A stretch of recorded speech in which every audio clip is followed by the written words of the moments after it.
నమస్తే.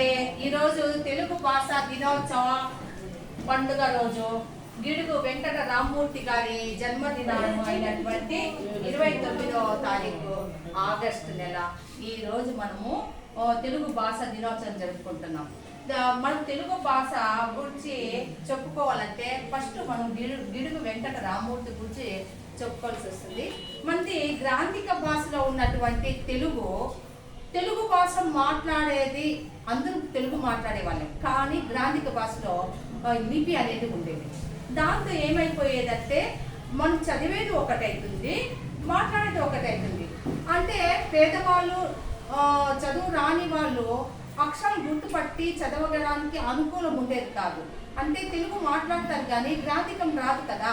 అలాంటి దీన్ని దృష్టిలో పెట్టుకున్నటువంటి గిడుగు వెంకట రామ్మూర్తి గారు తెలుగు భాషగానే లిపి కూడా ఉండాలి అనే ఉద్దేశంతో చాలా పోరాటం చేశాడు. దాంతో లాస్ట్కి సాధించారు. తెలుగులోనే మనకి మాట్లాడడం, రాయడం కూడా మనకి వచ్చింది.